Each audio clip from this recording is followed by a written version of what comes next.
3. El sistema abierto de Bloch. Resulta difícil encontrar un camino de ascenso simple al pensamiento de Bloch. Por un lado, su alcance parece enorme, pues incluye más de 50 años de labor. Por otro lado, las complejidades del lenguaje utilizado, hacen que algunas de sus ideas, a veces parezcan inabordables. Sin embargo, el marxismo de Bloch resulta más fácil de comprender, si se consideran los 4 conceptos claves, a los que vuelve una y otra vez en sus trabajos. El hombre con esperanza. El frente. El novum. Y la utopía concreta. Cuando se comprende estos términos, resulta posible determinar, si Bloch enriquece la visión marxista, o si, como sostienen sus detractores, la falsifica, y la hace difícil de percibir. Comencemos por el hombre sin esperanza. Tal como Bloch lo concibe, el hombre no es el hombre dado, no es la suma de sus atributos actuales, sino el hombre en camino, hacia algo que está más allá de sí mismo. Se dice que tiene una esencia, pero el núcleo de esa esencia no es estático, ni denso.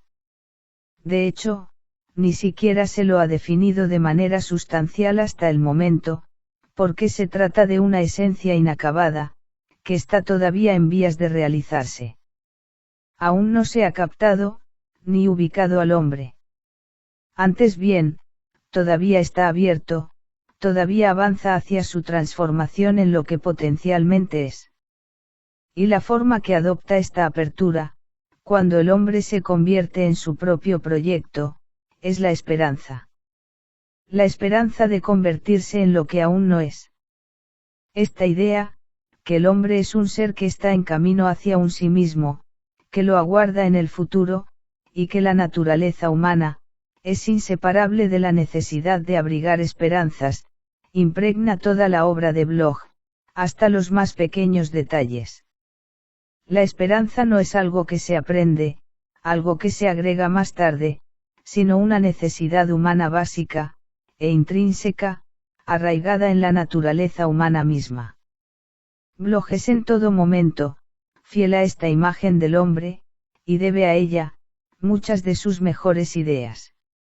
Las posibilidades creativas de un término clave, como hombre sin esperanza, puede entenderse comparando el concepto que Bloch tiene del hombre, con los de Feuerbach y Marx.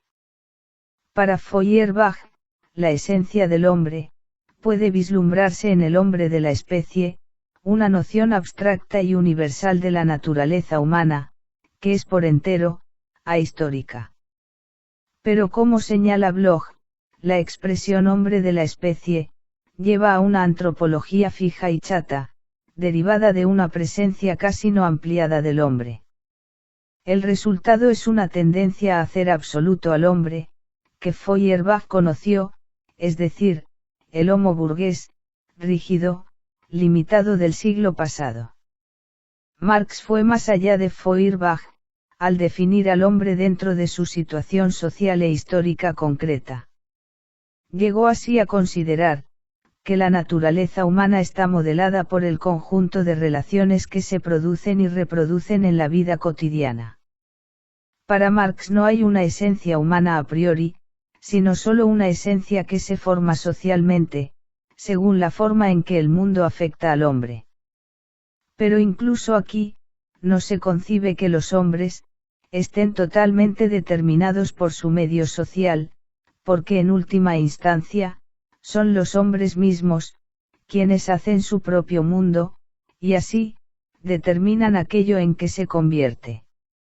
Por ende, la esencia de la naturaleza humana es de origen social, pero también se modifica a lo largo de un continuo, a medida que cambian las relaciones sociales, o que los hombres las cambian.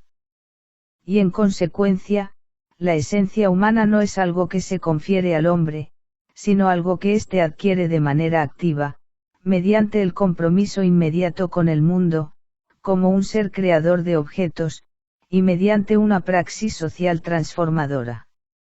Aunque el concepto que Bloch tiene del hombre es similar en muchos aspectos al de Marx, agrega una nueva dimensión.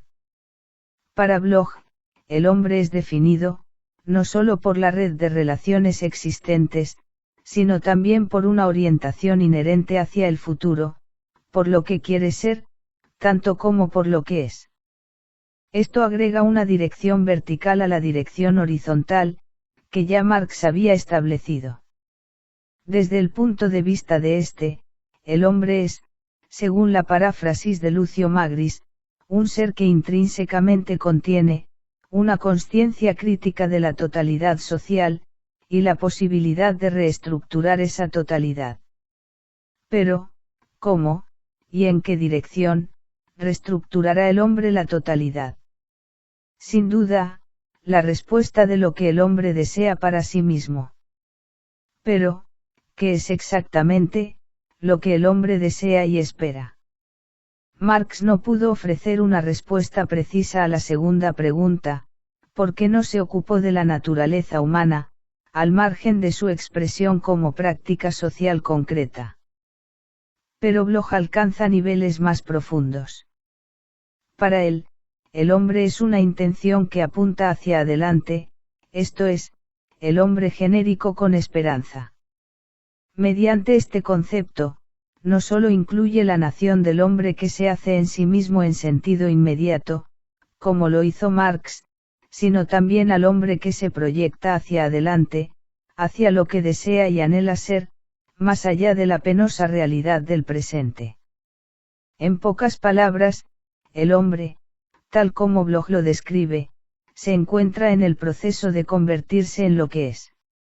Y lo que es, está determinado por las posibilidades en su interior, que aguardan que se desarrollen. El hombre existente no es el hombre final, sino solo el hombre parcial, tal como ha llegado a ser hasta ahora. Su plena naturaleza humana, y su verdadera humanidad, todavía lo aguardan en el futuro, y mientras tanto, es necesario tratarlo, para utilizar las palabras de Nietzsche, como un arco tenso, o la flecha de su propio anhelo. Si el hombre está en camino, ¿hacia dónde se dirige? Al considerar esta pregunta, Bloch tiende a adoptar una actitud lírica. Señala que el hombre avanza hacia su propio horizonte, hacia un frente lejano bordeado de azul. A partir de su propia oscuridad, tantea su camino hacia la aurora en la que podría descubrirse a sí mismo, pues por ahora, el hombre es algo que aún es necesario encontrar.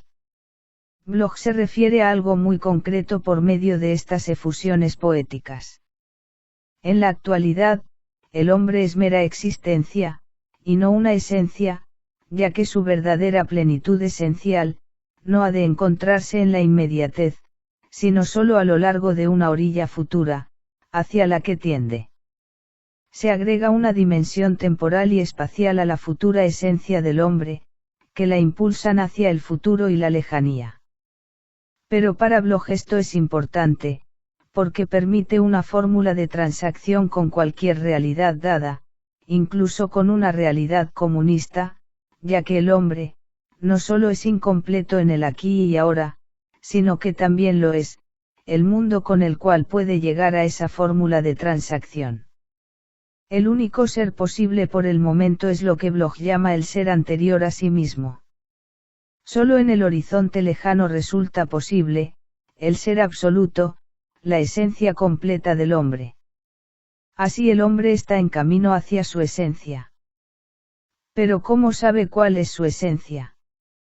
Según Bloch, la descubre en el frente, hacia el que se proyecta, y esta categoría de un frente, es el segundo concepto importante que confiere unidad al sistema de Bloch. Bloch utiliza el término, frente, con diferentes matices. A veces se refiere al equivalente material de la esperanza humana, es decir, a la proyección física de la materia en el proceso del mundo. Sin embargo, cuando se lo utiliza en un contexto humano, por lo general significa, una de dos cosas. Por un lado, un frente es un ideal trascendental, lo que el hombre puede concebir como perfecto con respecto a sí mismo, es un aspecto incumplido de su esencia, aunque a simple vista, parezca imaginario e hipotético. Sin embargo, como un ideal, tiene el poder de atraer y de lograr, que una humanidad incompleta, se complete. Sin duda, parece que el hombre idea, concebido en la imaginación, y la esperanza, es por entero distinto y ajeno, del hombre existente. Esta es precisamente la substancia de la alienación, que la propia esencia humana se considere como una total alteridad. Con todo, hay algo en el hombre, y tiene que ver con su naturaleza como hombre con esperanza, que lo impulsa hacia el ideal. Quiere ser todo lo que no es, quiere realizar cosas con respecto a sí mismo, que hasta ahora solo han surgido en la fantasía. Para expresarlo en términos religiosos, el hombre no solo quiere ser como Dios, sino que quiere ser Dios, y esto no es en absoluto absurdo, ya que para Bloch, y también para Feuerbach, y para Marx, la imagen de Dios no es más que la proyección del ideal humano. El hombre ha transferido a la deidad, las mejores cualidades de sí mismo, las ha cosificado o hipostasiado, hasta transformarlas en un ideal trascendental. Pero al eliminar las barreras entre lo ideal y lo real, y al introyectarse de hecho, en esa alteridad total, comienza a recuperar esa esencia humana enajenada, que puede conducirlo ahora a los espacios vacíos que deja la noción de Dios. Dicho en otros términos, lo que ha existido hasta nuestra época, es el concepto de un Dios oculto, un Deus absconditus, que en realidad, no ha sido más que la objetivación de cualidades humanas reales. Pero al abolir la idea de Dios, y todas las otras reificaciones similares de la naturaleza humana, desaparecen los fetiches que el hombre ha adorado hasta ahora, pero no el vacío que dejan esas reificaciones. Al hombre le incumbe afirmarse en esos espacios vacíos del frente, hacer de su propio ser, el objeto de su anhelo. Así en lugar del Dios oculto, el Deus absconditus, el hombre debe introyectar el rostro todavía oculto de sí mismo, es decir, el Homo absconditus, el hombre oculto. De ese modo, el hombre coloca su humanidad delante de sí mismo, y luego se esfuerza por alcanzarla. Este es el primer significado que Bloch atribuye al concepto de frente. Se refiere al caso en el que la esencia del hombre aparece como un ideal lejano, pero que sin embargo, atrae al hombre hacia él. Es decir, impulsa al hombre a descubrir su propia naturaleza potencial.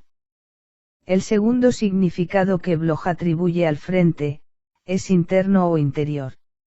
Aquí el término se refiere a algo que está más allá, pero dentro del hombre, pues si el hombre puede introyectarse a sí mismo en el ideal trascendental, puede incorporar el ideal en sí mismo. Así, el frente no está afuera, sino profundamente adentro, y la orilla futura, se convierte en un horizonte inmanente interno, y no en algo que es necesario vislumbrar más allá, y fuera del hombre. La idea de que la esencia del hombre se puede inmanentizar, de que el frente está en cierto modo dentro del hombre, agrega un aspecto único al pensamiento de Bloch, porque hace de la realización del ideal humano, un proceso que tiene lugar internamente, mediante una autorrealización continua, o una externalización, del contenido humano que ahora se encuentra dentro del hombre. En lugar de una esencia humana objetivada, ahora hay una esencia subjetiva, y en lugar de una alteridad externa, dentro de la cual se debe aproximada o realmente saltar, ahora se desarrolla una alteridad interna, que puede desenvolverse en forma inmanente desde adentro. Ahora bien, la subjetivación de lo totalmente otro, o el ideal trascendental, es otra manera de describir, el tercer concepto clave en el pensamiento de Bloch, el concepto de novum. El novum simplemente significa lo nuevo dentro del marco de lo viejo, o el ideal absolutamente original, tal como existe dentro de una realidad común, e intersubjetiva. Pero también este término tiene una doble connotación, según se lo emplee en un contexto personal o histórico. En el primer caso, el novum puede referirse al súbito reconocimiento de lo que el propio ser auténtico es. Por ejemplo, una experiencia de conversión. En tal sentido, el novum es la percepción interna de lo que el hombre podría ser, pero aún no es. Es la captación consciente de todo lo que aguarda al hombre en el futuro, siempre que el contenido de lo nuevo, se desenvuelva y se concrete en el mundo real. En sí mismo, el novum no es más que un comienzo, pero contiene la substanciam de lo que Bloch llama, la entelequia utópica del alma. Una vez que el novum se ha arraigado, no se contenta con una existencia estática, ni acepta las cosas tal como son. Ello se debe a que el individuo adquiere una orientación hacia el futuro. Es decir, le interesa solo el lapso entre la oscuridad del movimiento vivido, donde reside el novum, y la realización futura de la esencia humana. El presente se toma como el comienzo del futuro, y no como la suma del pasado, y casi no se tolera la mera existencia, para no hablar de absolutizarla, porque el potencial explosivo de lo nuevo, impulsa al hombre más allá de lo que es, hacia la anticipación, y la realización de lo que debe llegar a ser. El otro significado de novum, es histórico. En este contexto, el término se refiere a una manifestación que presagia en la secuencia del tiempo, la presencia de algo realmente nuevo, algo que literalmente irrumpe en la historia, y desbarata su progresión ordenada. Tal irrupción puede provenir de dos direcciones, del futuro en cuyo caso representa el núcleo de la verdad, cuya plenitud aún debe desarrollarse, hacia la orilla futura del tiempo, o del pasado, en cuyo caso significa la concreción de ideales previos, que solo se habían pensado, pero nunca realizado en la práctica. En el primer caso, hay una irrupción en el presente de lo que Bloch llama, lo todavía no, del alemán. Noch, nicht.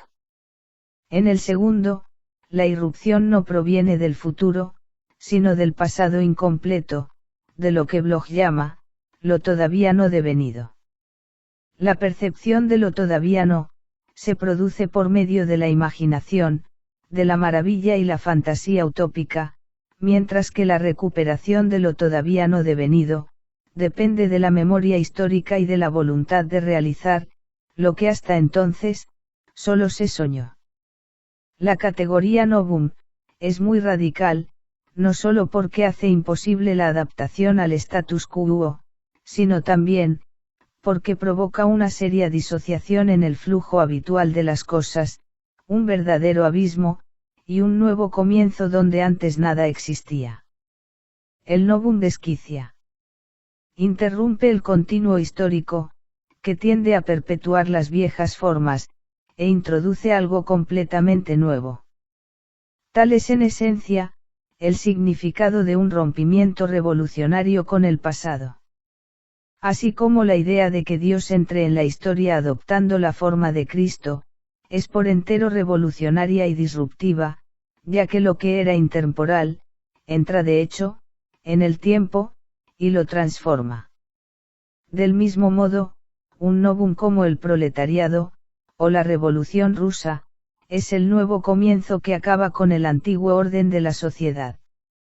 Con la inyección del novum en la historia, el viejo Evo, como lo expresa Bloch, es reemplazado por el nuevo Evo, y el continuo previo, queda irremediablemente destrozado.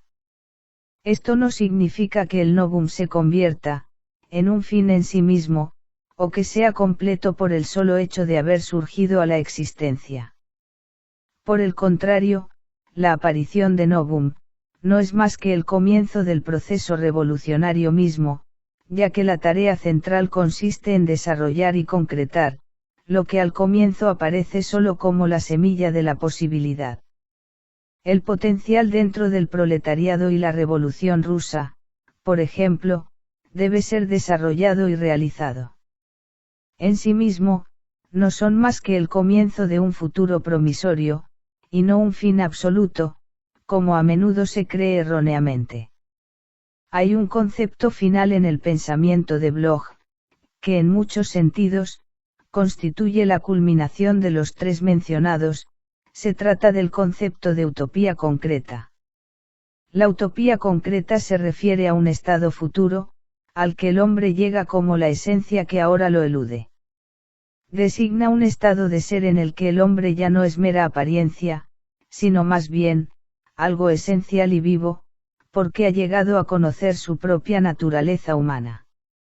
En términos teóricos, este parece ser el ideal al que aspira toda la historia, es decir, la creación del hombre total. Pero para Bloch, la situación es mucho más complicada.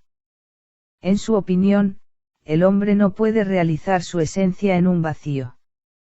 No puede alcanzar siquiera una semblanza de su naturaleza humana, si permanece indiferente al mundo que lo rodea, porque la sustancia misma de su humanum, está basada en la interacción con la naturaleza, y la sociedad en la que vive.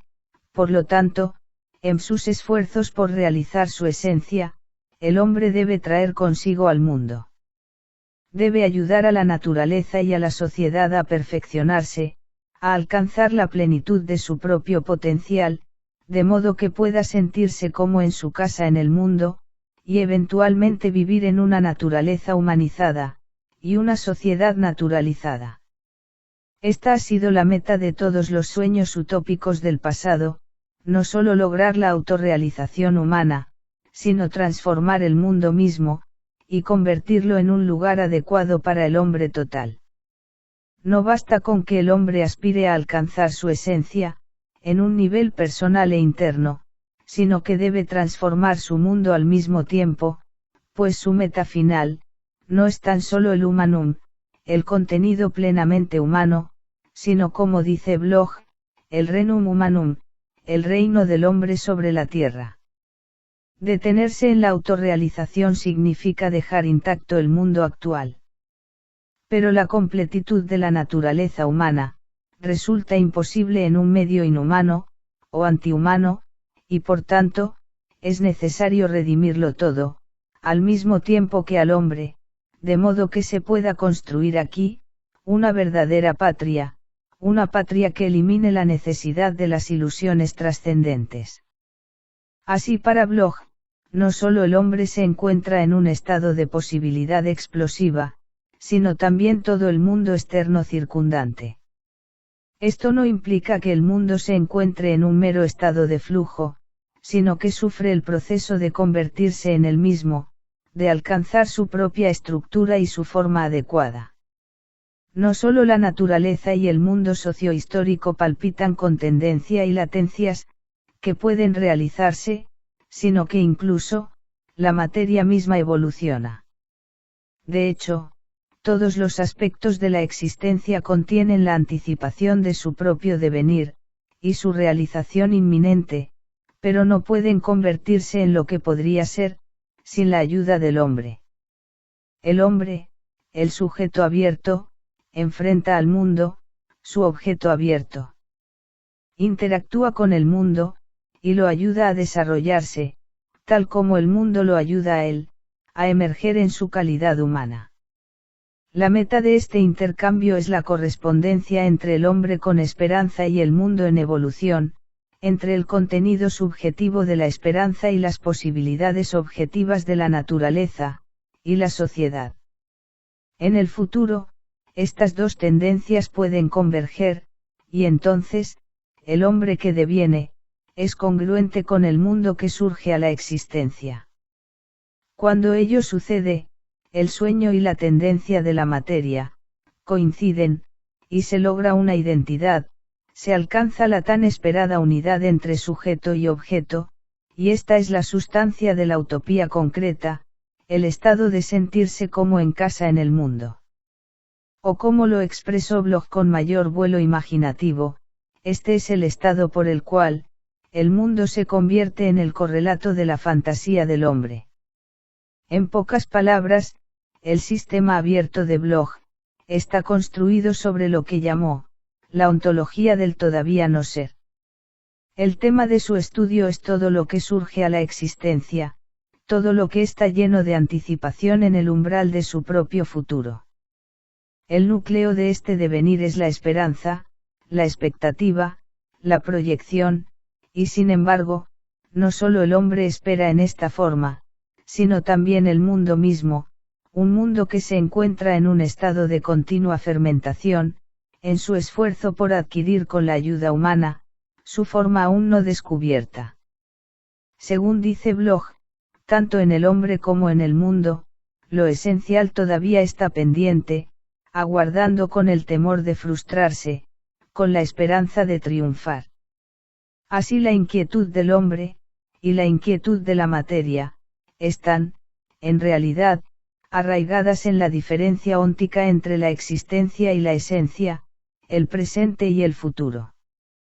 Así como el hombre es una criatura que cambia, y que constituye su propia tarea, del mismo modo, el mundo circundante es un vasto continente pleno de futuro, que la interacción humana debe desarrollar y desenvolver.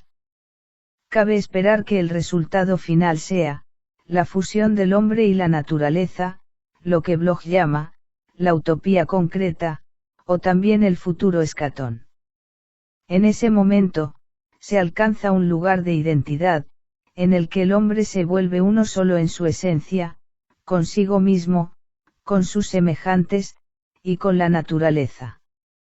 Si esto parece demasiado especulativo e idealista, se debe recordar que Marx mismo llegó prácticamente a la misma conclusión, en sus manuscritos económicos filosóficos. El comunismo como naturalismo completo, es la resolución genuina del antagonismo entre el hombre y la naturaleza, y entre el hombre y el hombre. El comunismo es la verdadera resolución del conflicto entre la existencia y la esencia, la objetivación y la automanifestación. Solo aquí, en una sociedad plenamente comunista, la existencia natural del hombre, se convierte en su existencia humana, y la naturaleza se vuelve humana. Así la sociedad es la unidad esencial completa del hombre con la naturaleza, la verdadera resurrección de ésta, el naturalismo cumplido del hombre, y el humanismo de la naturaleza. El marxismo de Bloch. El pensamiento de Bloch es de enorme interés. Pero, ¿acaso es marxista?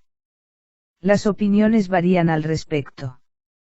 Un comentarista como Jürgen Habermas tiende a ubicar a Bloch en la periferia del marxismo, y a considerarlo como un exponente moderno de Schelling.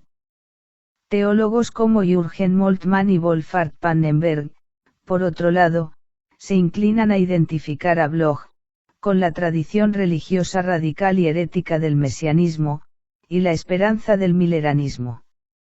En el otro extremo de la escala, los intelectuales del partido en Alemania Oriental, ven en Bloch a un pseudo-marxista renegado, o más bien, un disimulado idealista hegeliano irrescatable. De hecho, algunos de ellos publicaron una serie de ensayos, en la década de 1950, sobre el tema, el revisionismo de Ernest Bloch, y para ellos, revisionismo fue, y sigue siendo, un término de reproche, que equivale en líneas generales, a lo que el fanatismo significa para el iluminismo. En sus trabajos, acusan a Bloch, de ser nada científico, irracional, místico, idealista, voluntarista, y desde luego e inevitablemente, un reaccionario burgués. Todos estos calificativos encierran algo de verdad.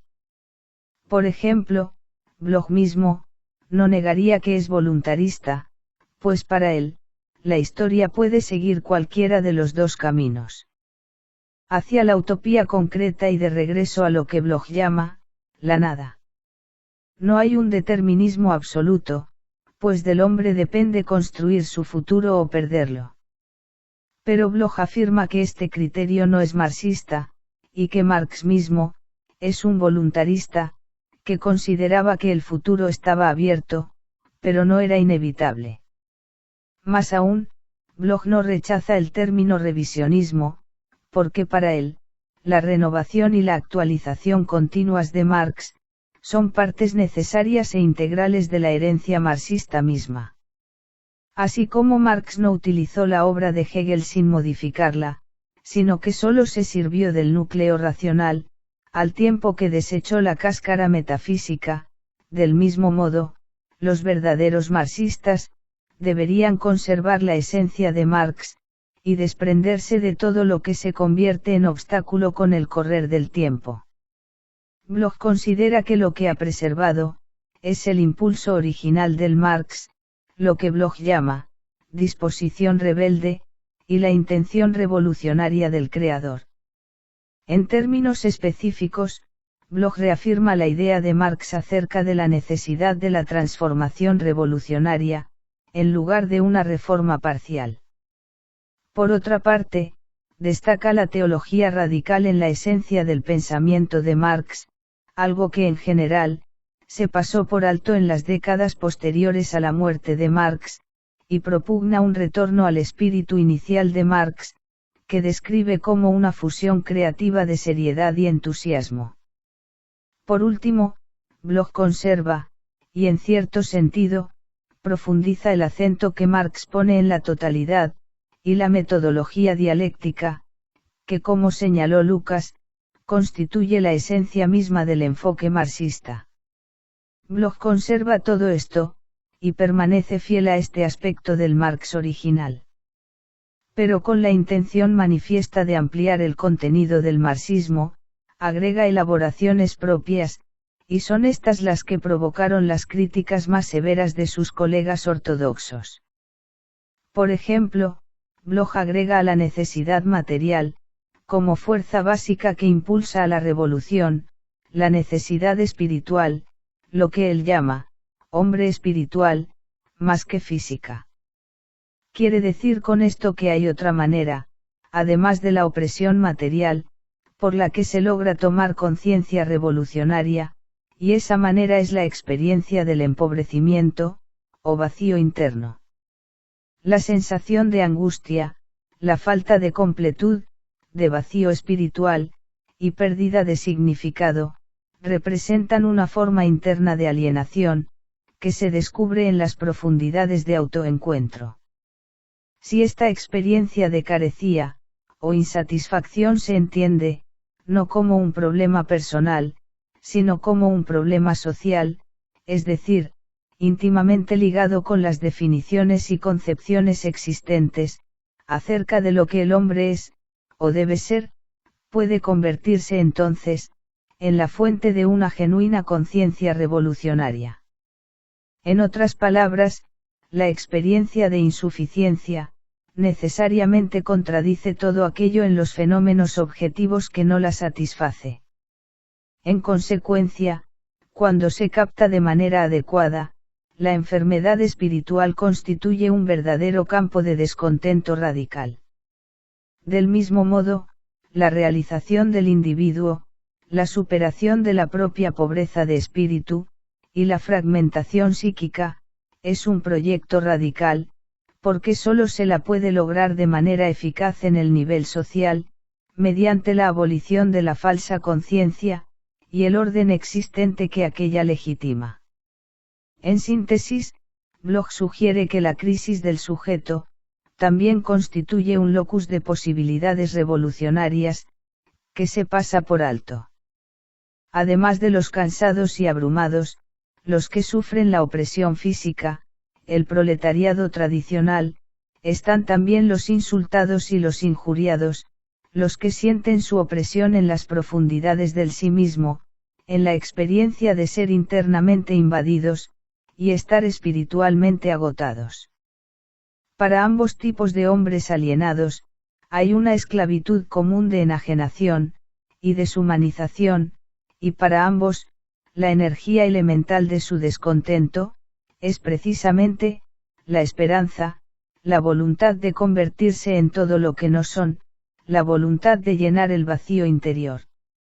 Aunque hasta cierto punto se justifica interpretar a Marx así, estas nociones son contrarias a buena parte del pensamiento que por lo común, recibe el nombre de marxismo. Así, en lo que se refiere a un camino interior hacia la revolución, Bloch parece ser revisionista, sobre todo a los ojos de aquellos, cuyo marxismo está arraigado en la Segunda y Tercera Internacional. De modo similar, Bloch introduce una innovación, al reemplazar el hombre social de la praxis de Marx, por el hombre con esperanza, y al volver a introducir la idea de fantasía utópica, en un marxismo que siempre trató de distinguirse de sus precursores utópicos. Quizás como dice Bloch, se ha producido un progreso demasiado grande, desde la utopía de la ciencia, que trae como resultado una destrucción gradual, de la fantasía revolucionaria. Bloch no está dispuesto a renunciar a esto, porque eso lleva a un empobrecimiento espiritual, que marchita el movimiento desde adentro. La respuesta de Bloch es más imaginación, más intensidad subjetiva, incluso una nueva cosmología marxista, que en su opinión, debe existir para que sea posible, una comprensión verdaderamente marxista del hombre. Todo ello, lleva a Bloch a terrenos donde otros marxistas más cautelosos, nunca pisaron antes, la apertura de la materia, la oscuridad del momento vivido, y la hipótesis sobre la naturaleza de la utopía concreta, que incluso Marx prefirió no examinar. Esta actitud experimental ha perturbado a muchos, y ha planteado interrogantes en la mente de muchos otros. Sin embargo, es necesario afirmarlo como un enfoque básicamente sano del marxismo, aun teniendo en cuenta, los comienzos erróneos, y los pasos en falso a que esa apertura puede dar lugar. A veces, se tiene la impresión de que Bloch desvirtúa a Marx, y de que incluso, vuelve a una especie de actitud reflexiva, que Marx afirmó haber superado en Hegel. Pero en general, cabe decir, que sin duda alguna, Bloch confiere nuevo vigor a Marx, y de hecho, agrega una voz profética y poética, que falta desde hace mucho, en la chatura del economicismo marxista. Para muchos, Bloch es un hereje en el campo marxista, pero quizás, esto solo signifique, que como los herejes religiosos, no ha hecho más que volver a considerar con mirada nueva, los orígenes y el ímpetu predogmáticos del movimiento, antes de que hubiera comenzado algún tipo de esclerosis. Por lo menos Bloch da esa impresión. En una de sus afirmaciones más paradójicas, suplica al lector que permanezca fiel a los comienzos, cuya génesis aún ha de venir. Este mandato, con toda su juguetona ambigüedad, bien puede entenderse como el tema subyacente a toda la obra de Ernest Bloch.